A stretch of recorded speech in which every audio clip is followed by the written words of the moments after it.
AMC Pacers. These cars always get I think, a good-natured shuffle when they come out. People love them. They're fantastic. Of course, to me, it'll always be Garth's car from the Wayne's World sketch. But it's got a 1975 AMC Pacer two-door from Roger Schultz of Dearborn Heights.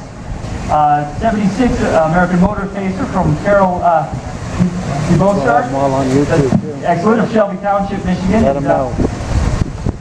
So I've lost the sheet for the middle Pacer. Sir, what's your name and where are you from? Number 650 you got there. 650, let's see if we can find it on the list here.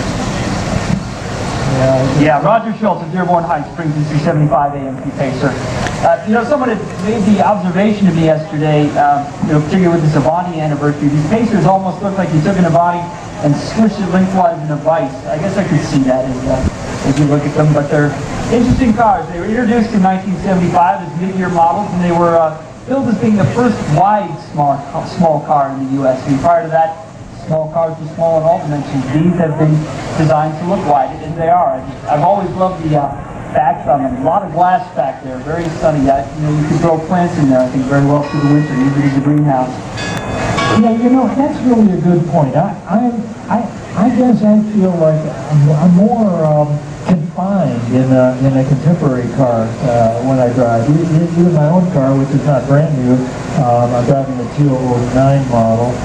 But I like the taller side glass, the taller windshield and backlight. I like the feeling of sitting on the car rather than somehow down inside of it and having to peek out like you would a tank. There's something about the proportion of glass to heavier pillars, you can't have as much glass. And also glass weighs more than sheet metal, a lot more. So there's a tendency to, keep the glass down a little bit. But these cars all three of them are the work of Richard Teague, who was head of American Motor Design for decades. An amazing man, original, fresh thinker. He thought out of the box time and time again. One of the odd but interesting features of the Pacer is the door on one side is longer than on the other side. I don't see it in this particular car. I'm not sure. I'm not sure on these cars, but I know the first Pacers that came out, we were astounded to find the door was about 6 inches longer on the passenger side than on the driver's side, presumably for access to the rear seat if you're parked against the curb.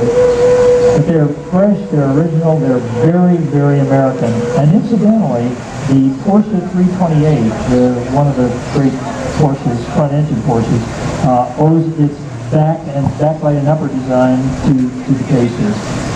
It's the same design. In fact, I talked to Tony Lapine, who was at a Porsche at that time, was a buddy of mine, and Tony said, yeah, I saw the Pacer, I like it. It's on the 328. That's very different on the Porsche proportions, but it's an American design adapted overseas. Now, we've got so carried away with the Pacers. Of course, the first one's a Gremlin, 1975, and we want to thank John Nagel of Sylvania, Ohio, for bringing that up here. Great looking car, and I always loved the look with the hockey stick stripe on the side of some of those cars. This one on the sail panel was particularly sharp with the 4 lines going toward the back there, so another very cool, very distinct car.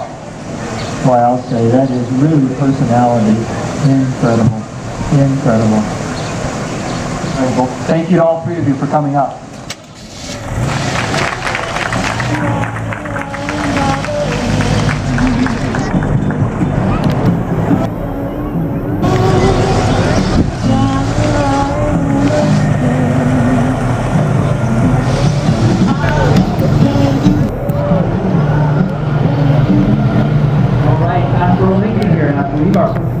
The afternoon here for the 1976 Lincoln Mark IV. It's a